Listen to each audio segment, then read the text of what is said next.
Welcome to Stetson Law Live, an online, interactive, informational event for prospective students of Stetson University College of Law. Your host today, Assistant Dean for Admissions and Student Financial Planning, Laura Zuppo. Today's guest star, Associate Professor of Legal Skills, Lance Long. And the Director for the Center of Excellence in Elder Law, Professor Rebecca Morgan. On today's show, Talk with Stetson Law Faculty.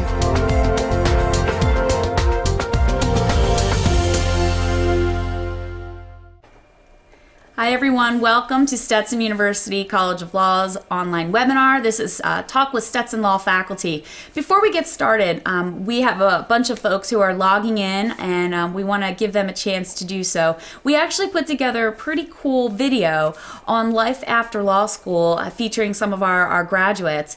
And while we're waiting for folks to get a break for lunch and come on in, we're going to go ahead and roll that video. It's about 2 minutes, and then we're going to talk with Professor Morgan to get us started.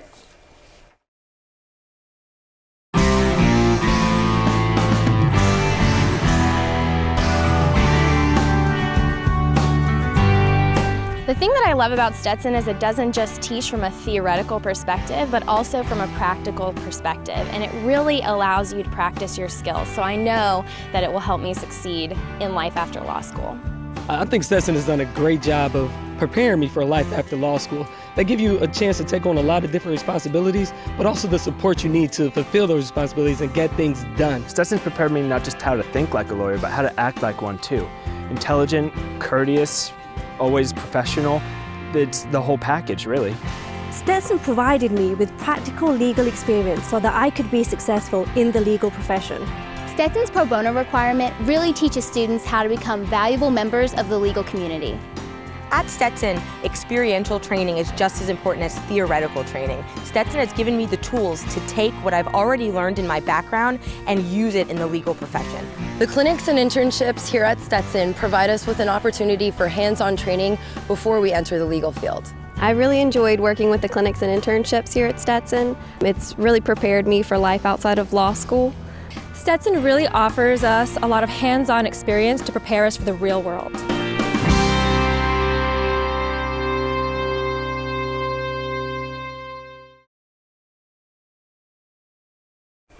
Welcome back, everyone. I'm so excited to introduce two of our faculty members to everybody out there. We have a very supportive faculty here at the College of Law. I am, as the Dean of Admissions and Financial Aid, I can't tell you how important it is as you're picking a law school to go somewhere where you know you're going to have a very engaged and excited faculty.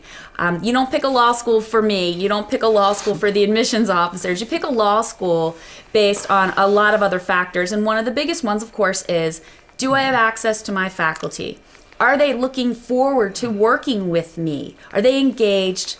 Are they caring? Do they truly care about my goals and my career? And at Stetson, that answer is definitely yes. So I'd like to ask my two colleagues here to introduce themselves, share a little bit about your undergraduate background, where you went to law school, and what kind of work you did prior to joining the Stetson faculty. So Professor Morgan? Hi, I'm Becky, Stetson Law alum. I got an undergraduate degree in Missouri in business administration, and then I moved down here and went to Stetson, and after law school I got a job at Legal Services where I was working with elderly clients and got very, very lucky in that Stetson got a grant to establish an elder law clinic, and I came back to Stetson, and the rest is history, and I'm in year 29. It's a great place to work and a wonderful school. It's a great privilege to work with the law students. It's just fun every day. I'm Professor Lance Long, and I'm actually the West Coast representative here on the faculty. I grew up in California, Oregon, Idaho, and Utah. Did my undergrad in law school at Brigham Young University in Utah, and have taught at the Brigham Young University Law School as well as the University of Oregon Law School. I was lucky enough to be asked by Stetson to be part of their legal writing faculty, as well as now I teach environmental law and part of the environmental law concentration here at Stetson. My background includes practicing with a large international firm named Morrison Foerster based out of San Francisco, California, as well as serving for corporate counsel and doing a little stint as a criminal prosecutor clerk during my second year, after my second year of law school. So I've kind of done a lot of different types of law and practice in different areas. But the one thing that I agree wholeheartedly with Professor Morgan and Laura is that the environment here is one of enthusiasm and really mentoring intensive. Yeah, very true. So one of the most frequently asked questions that we receive is from students is, what makes one want to become a faculty member and transition from the practice of law to teaching law? So what drew you to actually teaching besides the grant program, Professor? Well, I look at elder law as an opportunity to make a difference in clients' lives, because in elder law, many times the individual is in the latter stages of life with significant legal problems, and the lawyer is the problem solver who comes up with some solutions for the client, who helps the client have a better quality of life as well as solving these problems. And one of the things that was attractive to me about law teaching is the opportunity to work with the students, because they are an incredible resource and just wonderful people. And by training the students on these legal problems of the elderly, we're increasing the number of attorneys who have this knowledge and expertise who can then help. And so to me, it was an opportunity to share my knowledge and expertise with this next generation of elder law attorneys. For me, it's a little different. I almost fell into this by accident. I was in a thriving legal career. I did a lot of appellate work, appellate litigation, did a lot of complex pretrial motion practice. So I did a lot of writing and oral argument. And one day, an associate from the law firm I was working for told me that there was a teaching position open at the university, and suggested I should apply because I was the one that did all the teaching at the law firm. I taught people how to write briefs. I taught people how to do oral arguments. I taught people how to do motions. I developed my own system that I thought was totally proprietary. And when he mentioned that, I said, that's something I've always wanted to do. I'm going to apply for that position and see what happens. And as it turned out, I was late on my application, a couple weeks late. They let me apply anyway. I ended up getting the position, liked it so much that I started doing it full time, and was offered a position by Stetson to teach in an area, 2 areas in fact, that I really love, and just fell in love with the law school, the students and the faculty here. So it almost by accident that I ended up here, but I honestly, it's a career path that I could not have been happier about, and really I'm excited to do it. Well, we have a couple of questions, I think, getting ready to go here. But before I take our students' questions, one thing that I do and I get to do as part of my work as an admissions person, I get to read personal statements. And the personal statement to Stetson will ask the question, why law? What are your aspirations for the study of law? So I'm going to turn that back on both of you and say, why law? When you think about helping the elderly, why did you choose the legal profession as your means to accomplish that goal versus perhaps a master's degree and working in the social work field? So let's ask you to tell us a little bit about your personal statement and why law. You want to start this time? Sure. This is all being honest and totally candid with our future students. I went to law school, I think, for the same reason that many people maybe went to law school, and that is I didn't know what else to do. Honestly, I just didn't have an idea. I took some of the graduate exams you took, and I did really well on the LSAT. So I thought, well, I guess that means I should be a lawyer. I'd never had anyone in my family ever be a lawyer. I didn't know any lawyers personally. but it seemed like a good idea. So I went to law school, and I quickly realized that I had made a good choice. What for me turned out to be the thing that I loved about the law was that it provided such a solid yet broad foundation for almost anything I wanted to do. I quickly realized the difference between civil law and criminal law, between private law firms, public interest law firms, governmental work, business. All of these areas were open to me as an attorney. And so I soon realized that this was a great profession to go into if you weren't really sure what you wanted to do. You knew you wanted to do something, you wanted to do some good in the world, but you just weren't quite sure. And as I mentioned earlier, I started out trying criminal prosecution. Although I recognize and admire good ethical prosecutors, I just didn't have it in me. I was too soft-hearted. I was very successful in my second year clerkship of increasing prisoner sentences, getting misdemeanor dismissals, retried, all these, and I was very good at it, but I felt bad for the people that I was doing. I just don't have the temperament for that. You understand? I understand. But I started there, and then I realized I could actually use some of my blue-collar background as a framer in being a construction litigator, and started representing big companies like Disney World. Disney World was one of my biggest clients. Wow. I represented on their contract defense work. And then I worked into big international corporate law. And then a company wanted me to be general counsel. So I moved into the business area and actually started doing a lot of work for them on their transactional buying and everything. And I found myself being able to do so many things with a single JD degree. It opened doors that I never imagined I'd do. And then here I am teaching in a university, which was kind of the dream I always wanted to do, apart from, I guess I really wanted to be a rock star.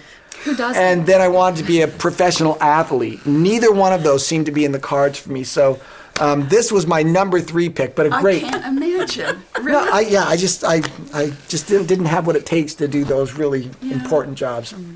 That's my story. What about you, Professor Morgan?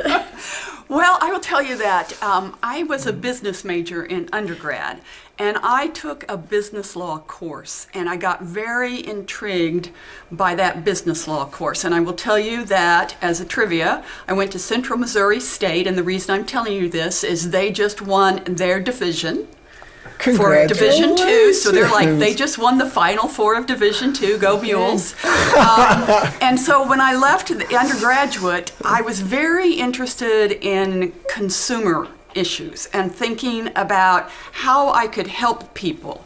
And I went to law school. I was very fortunate that Stetson admitted me. I went to law school, and it was all very interesting, and I could do a lot with a law degree, as you said, but my very last semester of law school, I did the clinic where I was placed with the local legal services office representing people who were elderly, and that clinched the deal for me. At that point in time, I knew that was what I wanted to do with my law degree, and I haven't looked back.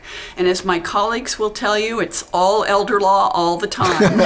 Elder law rocks. There you go. Well, that actually leads me to another question, actually, and it's something that one of our student viewers is asking us, and it's really about the summer job opportunities and how many students are able to find summer jobs through not only our on-campus recruiting that we have here, and I'm probably going to ask one of you to actually explain what OCI is, on-campus interviewing, but also through our own faculty connections. So let's summarize on-campus interviewing. What is it? And if we could maybe explain how it works and the value of it, as well as how do faculty play a role in getting students opportunities in the summer?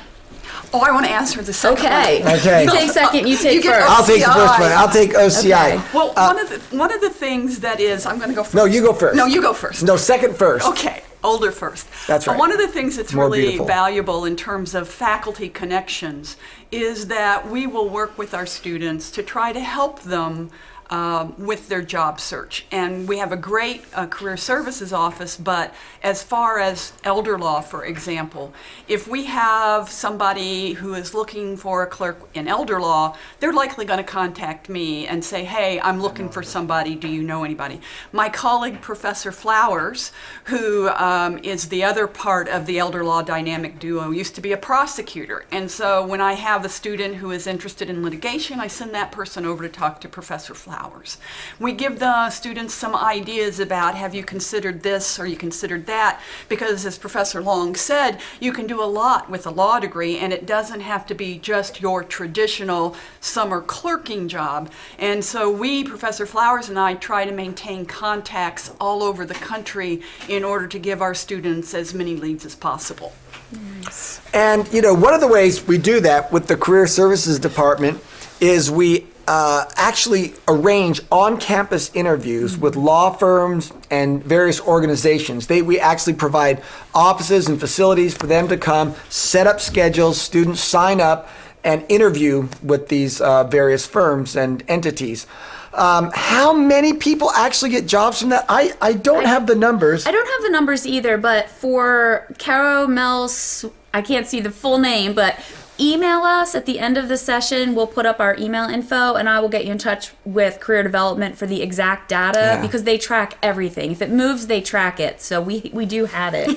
But I can tell you, just from what I know, the Career Development Office has actually reported an uptick in the number of firms and agencies that have wanted to participate in our on-campus interviewing program. So that's exciting. I think it shows a little bit about the how the economy is changing a little bit. But what is the value of OCI, especially for the top-ranked students? Yeah, whether you get a job or not, going through the interviewing process, learning how to do that is a valuable experience. I tell students that even if they are interviewing for a job that they really don't think they have a shot at, that's kind of out of their league, go do the interview anyway. You'll be surprised. I interviewed with a very large law firm on an on-campus interview when I was a student, and I basically thought it was a throwaway interview, and I just took it as a learning process.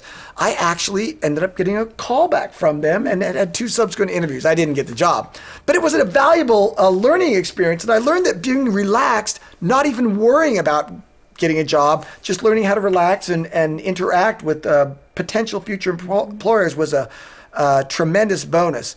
I got my clerkship with the Orange County District Attorney's Office through an on-campus interview. Some of these, they even do on-campus interviews via a webinar or video type format. So there's those possibilities too. And many students actually do get first-year summer jobs from these on-campus interviews. And I guess that we're not even touching on the internships and clerkships that are available. Extensive. But Stetson does, as far as I know, one of the finest, if not the finest jobs of setting people up with internships and clerkships right from the get-go. If you want a legal-related job, an internship, even if it's not a paying job, if you want a job that first summer, you will have one. If you want an internship, if you want a clerkship, I don't know a student who has not wanted one of those who we've not been able to place in one. And as a matter of fact, one of the things, I don't know if anyone out there is interested in attending our part-time program, but we've actually done, I think, a pretty good job of developing internship opportunities for students who work a traditional daytime job and have a non-traditional sort of part-time schedule. I believe the homeless advocacy internship is one that's run by Dean Adams, and that is one where part-time students can participate. Now, we have a question that I think is very good. Thank you, Marissa. She actually wrote about, before you enroll in law school, what is the best way to get prepared? And for those of you who have been admitted and have not yet logged on to Stetson Connect, we do have a curriculum of sorts on Connect. And then throughout the course of summer, we do actually send a series of to-dos. We're going to send you sort of pre-enrollment homework assignments and ask you to do some things. But professors, what are some good books? What are some of the things that you think students should be doing, whether it's hanging at the beach or reading a couple of good books? What would you recommend as the students make the transition? Well, as a surfer, I would definitely recommend coming down here and getting to know the local surf spots. You know, hanging out on the beach is a very important part of law school preparation. In all seriousness, I studied for the bar exam almost exclusively on the California beaches and found it to be a very appropriate venue for bar preparation. And I think the same is true probably of law school preparation, that you can do very good law school preparation on the beaches. But in even a more serious vein, because I do think there's a lot to be said of relaxing and enjoying yourself on the summer before. Spend time in places you want to be. Relax, be prepared, but Marissa's on the right track when she talks about reading before law school. That's getting to, maybe she suggests, that's actually not a bad book. It's a very interesting book, and so I think it's a fun thing to read. Would be helpful for law school, but also what I would say is read whatever you are interested in that is well written. Read good writing. More than, I think the latest empirical studies show that the best thing you can do to become a good writer is to read good writing. Whether it's the New York Times, which I think is very well written, I read it daily. Whether it's the concise, hard-hitting prose of Ernest Hemingway, whether it's the classical narrative style of Charles Dickens, whatever interests you, the type of reading that interests you, I would do a lot of that reading and pay attention to how it's written and how things are said. I don't know that it's as important what you read as the fact that you actually read and enjoy your reading. You're going to do a lot of it in law school, so get used to reading and to reading efficiently. And we actually have a bunch of questions, so if you don't mind, guys, I'm going to go ahead and get to the next set of questions. We have a question that I'm going to go ahead and take about location of classes. If you are coming into Stetson as a full-time law student, your first year of classes definitely is all in Gulfport. Part-timers, you will have a split curriculum. Second, third year for full-time students, majority are going to be in Gulfport. However, once in a while we have an adjunct professor who is a judge or a practicing attorney who will teach a very specialized area, construction law or water law. And in those cases, they may not be able to commute to our Gulfport campus. So we may ask you, if you want to participate in this really kind of niche area, that you will go to the Tampa Law Center.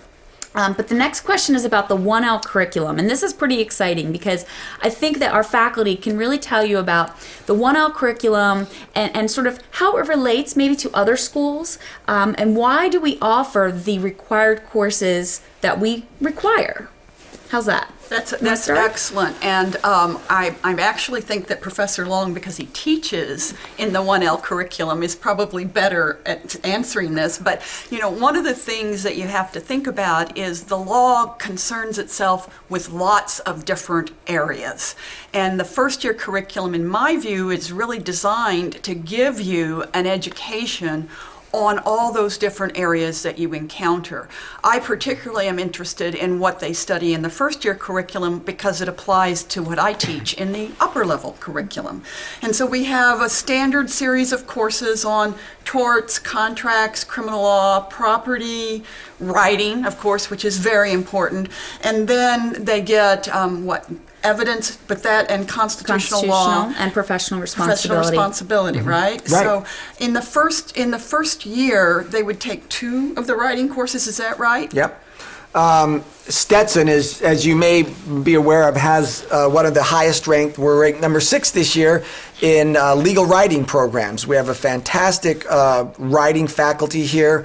It's something that we do very well. Professor Morgan actually should be a first-year professor because she has the temperament of someone to teach 1L. She's very concerned about the individual student. And that, I will say, is the hallmark of a good first-year law professor. They really are willing to interact on a one-on-one basis with their students. Almost all of us have open door policies. Yes. If we're in our office and we're not busily trying to get something done in a deadline or with another student, we will meet with you. And we will talk one-on-one with you. We'll help you with your particular concerns because everyone has different issues, different strengths, and different weaknesses. But the thing that really sets Stetson apart, I think, from many other law schools is a commitment. And it's not a forced commitment. There's no policy in place here on campus that requires professors to have open door policies, to meet and to mentor with students. We do it because we believe in that as the model. We want to do it, and I think we're very successful, highly successful at doing this. Nothing brings me greater joy and happiness than being able to help students find their career path, understand difficult issues, watch them progress if they have difficulties in writing or legal research or legal reasoning, and helping them address these things. Mm-hmm. There's no one that comes to the school that cannot succeed because you will have all the possible help you could want. And I think that's the hallmark. I think that is. When I receive feedback from my students, whether it's current students or alumni, actually, one of the things that they value most and cherish is their interaction and mentoring with the faculty. Some of them develop relationships that turn into friendships over years and years and years, so I think it's important. And they pick up the phone and they call the faculty after they've graduated and let them know what they're doing, and that just shows you there's a bond.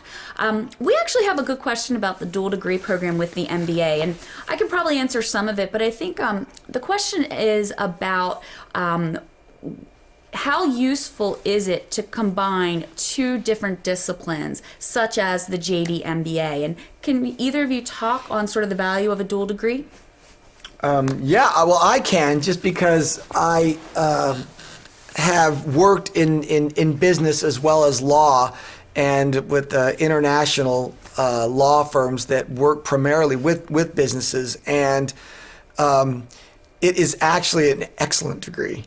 If you and you have to decide what you want to do as well. But if you think you want to go into business, one thing you can do to set yourself apart from the standard MBA is to get that JD. There is no company that will not value a JD MBA more than just an MBA. And I really mean that is true.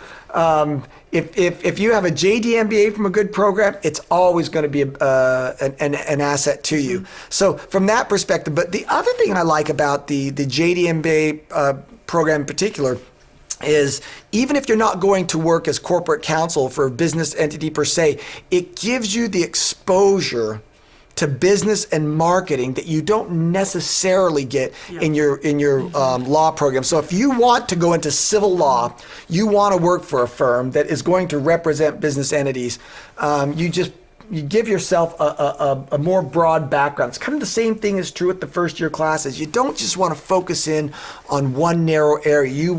As Professor Morgan said, all the areas of law interact with each other.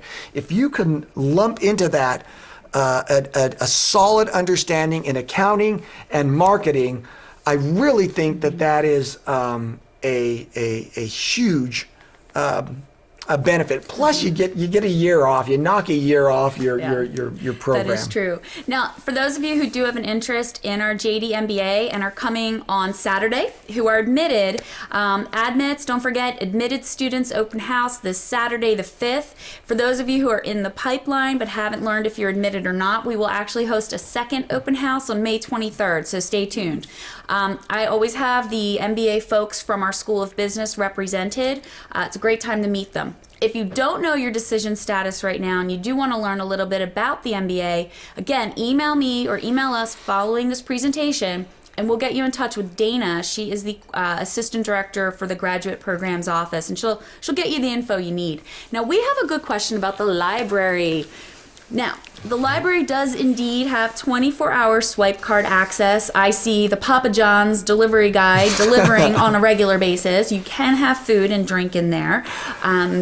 We have a lot of students who choose to study in the library. So my question for the both of you is, library study, home study, do we study groups by ourselves? Let's talk a little bit about academics and how students learn, and how would you advise them to figure out what learning styles and study locations work best? It's a couple of different questions in one, but I think it's a really important thing to start thinking about the transition from being an undergraduate student to a graduate student and the intensity that study will require. So, well, I think it's important to think about this as your full-time job. And it's not a 40-hour-a-week full-time job, it's a full-time job. And so this is your primary job right now, is to study. But it's also important to have work-life balance. So surfing is important. Absolutely. So the thing about the location of your study is going to depend, I think, in large part in how you study, because each of us has our own learning style. If you study better alone without interruptions, then you want to think about whether you want to study in the library in one of the study rooms, or do you want to study at home. And if you have cats, how helpful are they? I swear to you, my cat got me through the bar exam. She helped me study. But you have to think about distractions. And so what's going to be the most efficient use of your time? You also need to think about whether varying your study style will be helpful to you as well.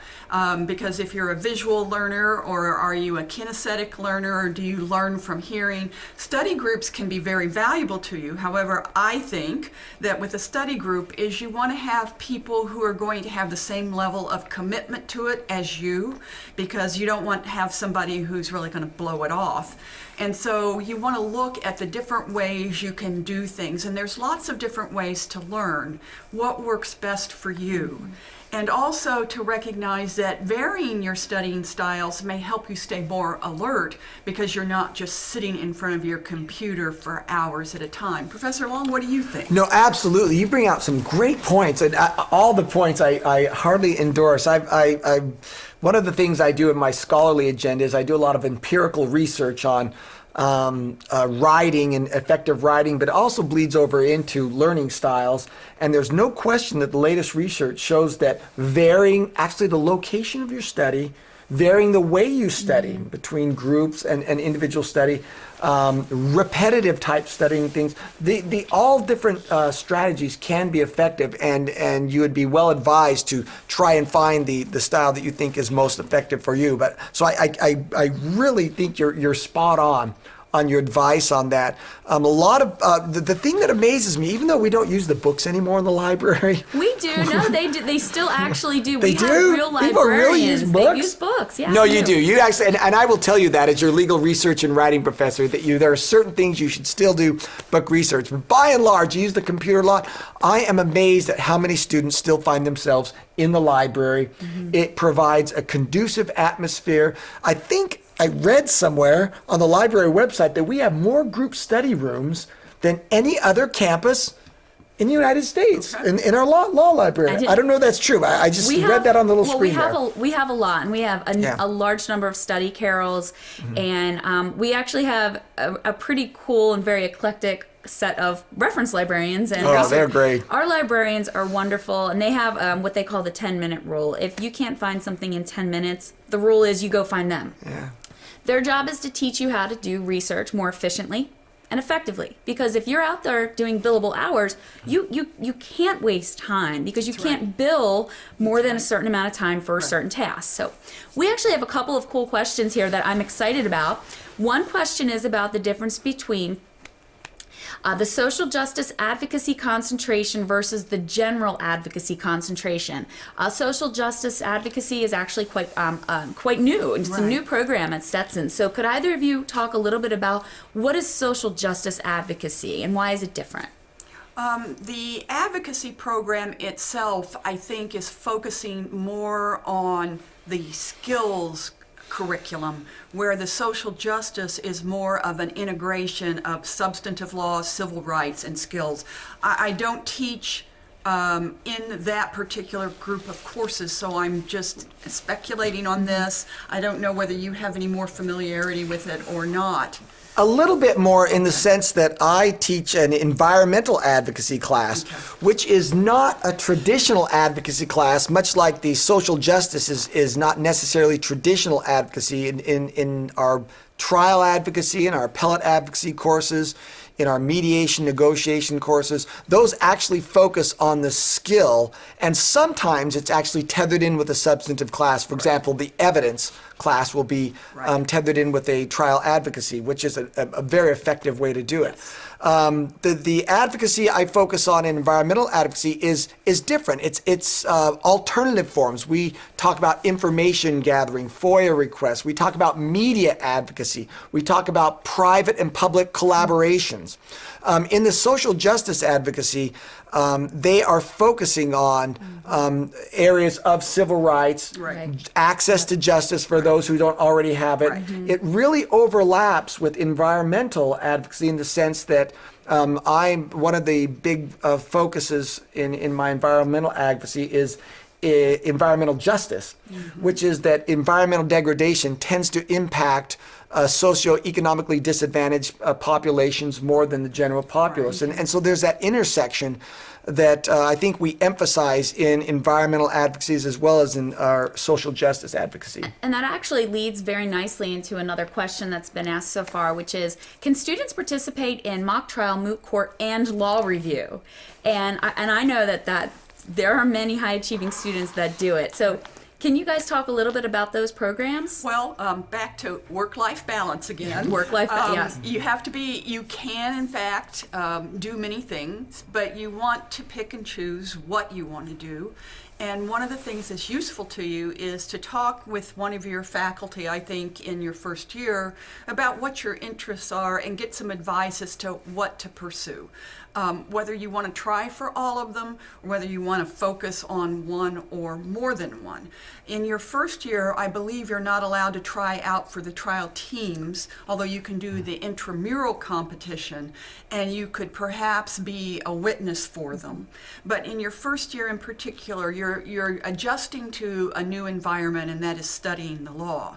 There are different reasons why you might want to pursue different things, and we have so many different skills opportunities here. We have the ADR board, which focuses on client skills, interviewing, counseling, negotiation, mediation, arbitration, and then we have the moot court board, which is the appellate side, and then we have the trial teams, which are the litigation side of it. And so there's lots of different opportunities, but then you could look at writing as a form of advocacy as well. In fact, I would just like to point out that, I think you all know we have the #1 rated advocacy curriculum in the nation. Our school is the #1 advocacy school. And the environmental negotiation team that I coach just won a national competition last week. So that was awesome. And we're all involved to some extent, these various advocacy competition teams. And you are free to try several different things. It's tough to do moot court and law review, but if you want to do it, why not? You can. Important. Well, let's actually, how do you get on law review? And what is law review? Everyone talks about law review and what is it? I know that for some students, they actually don't know much about what it is. So could we talk a little bit about that? We have four journals here, right? actually, which is large. You've got one. Right. And Professor Flowers has one, and then there's advocacy, and then the traditional law review. And you? Yes. We have the Journal of International Aging Law and Policy, which is published once a year. It's moving to an electronic-only format, and the students serve as editors. Professor Flowers and Professor Long are the editors for this, and we recruit authors from all over the world for that, and students can submit for this. Is that right? We encourage them to. We always try to have at least one student piece. So. And then, are you involved in the wildlife one? Yeah, I'm not an editor, but I am involved also in the Journal of International Wildlife, the International Wildlife Law and Policy. Law and Policy, Right. exactly. And again, it provides a wonderful opportunity to actually do what people do on these law reviews. You do a lot of editing. You read other authors' work. You learn how to edit and think about others' work. You learn the technical skills of editing, citation, and formatting. But you also have the opportunity to compose your own piece. That's perhaps the best aspect and the most valuable part of being on any law review. You actually have the opportunity to write for that law review or for another law review, and it provides a great addition to your resume. It provides you with some new critical thinking skills and some new skills that are valued by judicial judges, by law firms. Everyone likes someone who's had some experience writing and editing. And for our premier journal, which is our law review in general, I do know there are two ways to gain entry, which was one of the questions, and that is to grade on and to write on. So these journals will have competitions where you will actually submit a written piece and go through rounds of judging. And then for our premier journal, I think that's what we call the general law review. The grade on, I don't know the exact grade or GPA you need, but it's usually the top 2%, I believe, is the grade on.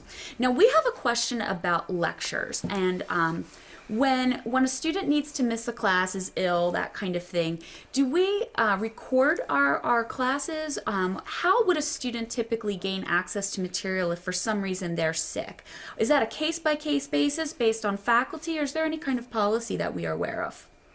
Well, I know that if a faculty member doesn't have any issue with having the lectures recorded, it's simply a matter of the student saying to the faculty member, I need to miss class, or, I'm sick, or whatever, and for me, I just have it recorded. They are audio recordings, and then the student is sent the link to it.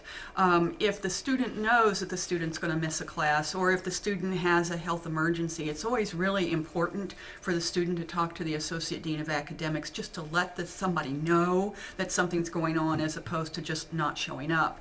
When we do have some of our courses that are offered online, and those lectures, for the most part, are recorded, and because I think for the most part they're being on demand, and then the student has access to those for as much as the professor will allow. But the live classes, it's the interaction that goes on during the class period is really important, and so we're going to want our students to be in class absent some sort of emergency or an illness, whatever the absence might be. But I think it's up to the individual. Do you? Yeah, it is.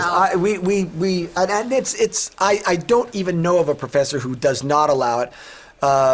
Generally, the live classes are not recorded as a matter of procedure, but anytime a student has had a family emergency or a health issue, I have granted permission to audio record, and in some cases video record. I always check with the students to make sure the students in the class have no objection to it. I want to make sure that their privacy rights and their feelings are considered, but I've never had a problem with it, and have always granted that request. With that said, it's because of the interaction is so important.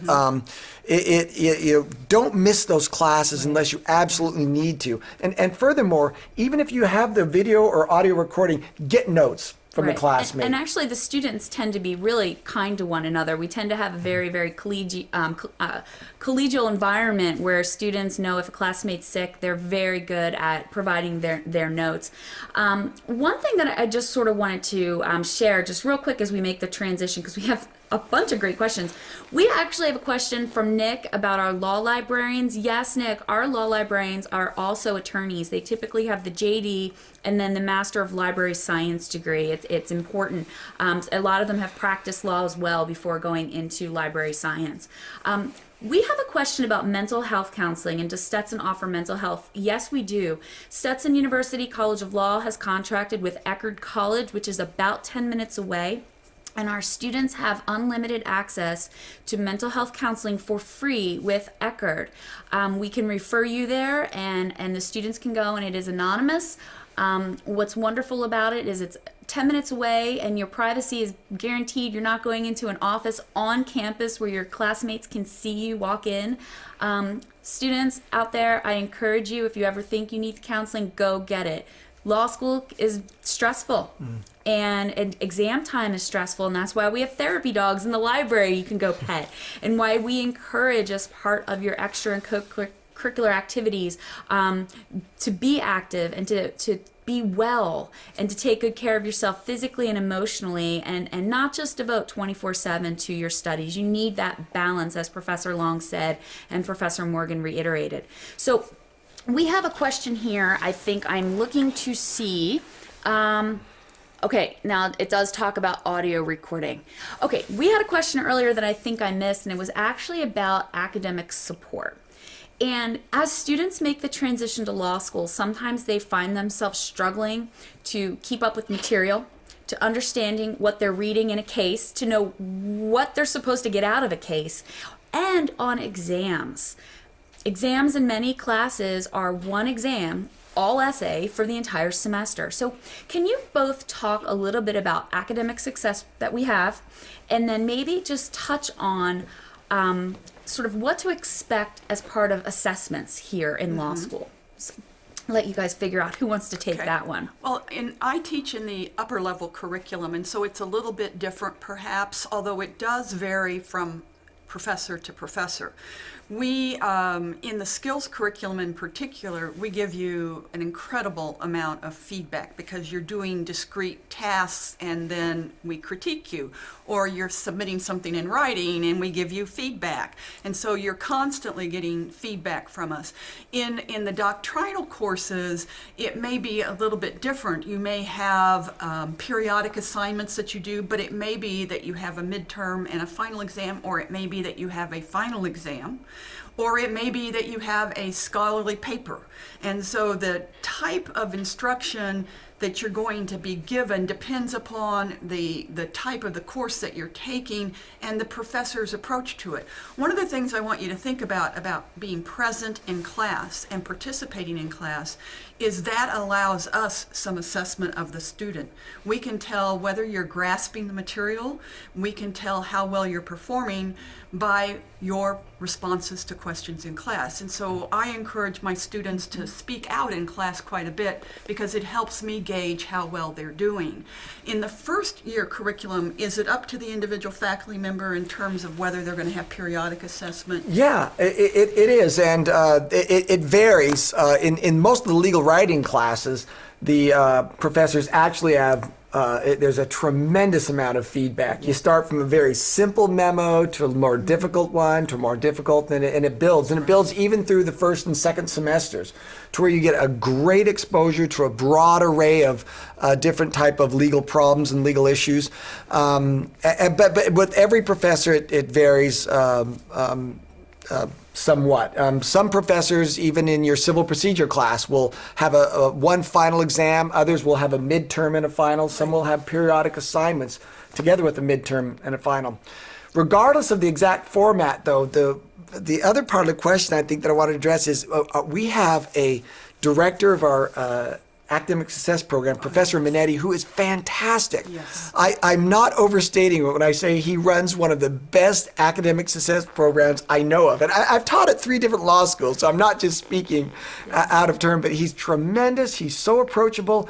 He really is committed to helping anyone who comes into his office to get the type and the amount of help you need to succeed at Stetson.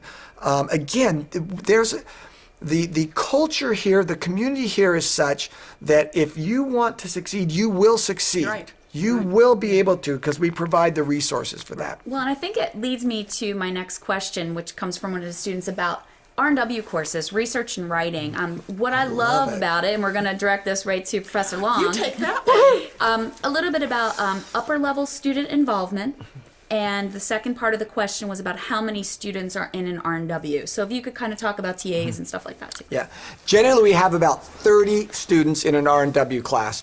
And that is specifically designed so that you can have one-on-one contact and constant feedback, not only from your professor. I can handle a class of 30 students and give individual attention to all those students. But I also, and most professors have at least 2 and sometimes 3. And this semester I've actually have 4 TAs. Nice. And all my TAs have taken my class before. They know what I want. They know how I think. They know how I write, what I want. And you're going to get, and I pride myself on this, and I tell my students, when we have our last day of feedback, we have a cutoff before your final assignment's due. And it's that last day of feedback, no one will even be in my office because they will receive all the possible feedback they can get, both from me, from the teaching assistants, and the librarians. I tell them, if you don't utilize the librarians here, you are missing a huge asset. I can't possibly keep up with the pace of change with electronic research. There are so many more databases, both no cost, low cost, as well as the traditional paid legal databases. But our librarians are right on top of that. And you get that package where you have librarians, teaching assistants, and a committed professor. And in the case of my particular class, I'm teaching my RNW2 class. It's a subject-focused class on environmental law. We actually have two professors. Professor Roy Gardner and I both teach this class together. So you get two professors, 4 TAs, and a whole cache of librarians, all for the same low price.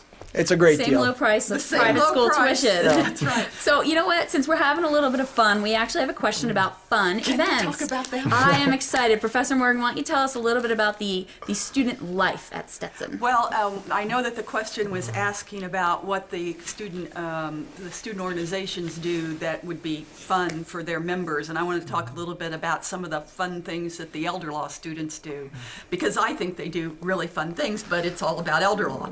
One of the things that they do is on the first Friday of every month, they go down to a local nursing home, which is 3 blocks away, and they paint with the residents of the dementia unit. This was a student project. It was a student idea, and it's student driven. These folks don't have any art on their walls, and the students go down there and they create art with them, and the nursing home now even has an art show to show the art that the residents have painted.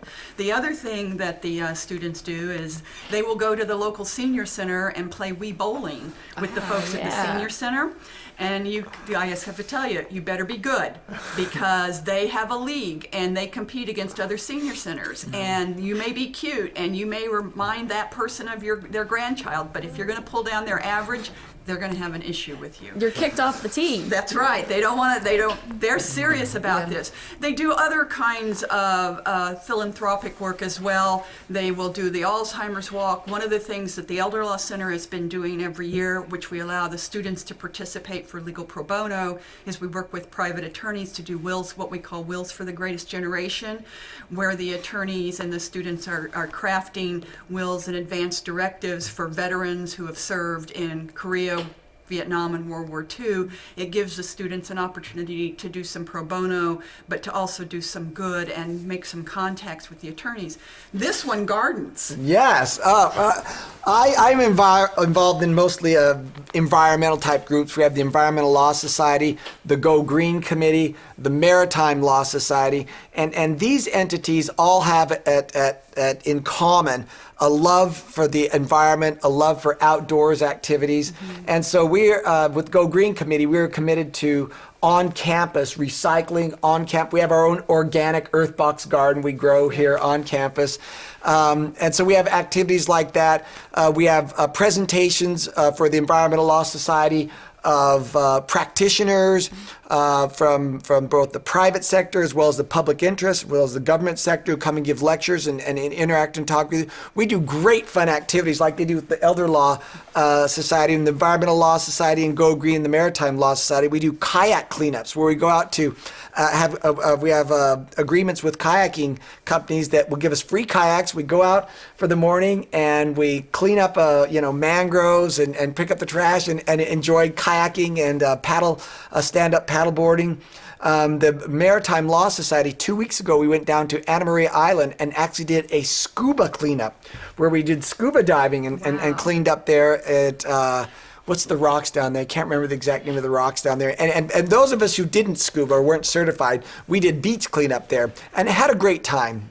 So we're involved in all sorts of fun activities, as well as, honestly, we do a lot of just fun activities for student groups that, just to get together, to enjoy each other. And We do bike rides together with students, and professors will take students. They'll have nights. They'll go down to the pub and get together with professors. There's all sorts of activities. But Professor Long actually does yoga with the students. Oh, I forgot about our yoga. Somebody asked oh about my yoga. gosh. Important. And just to kind of coach, we only have about 5 minutes, and I want to make sure we get everyone's questions. We do have a very active student body.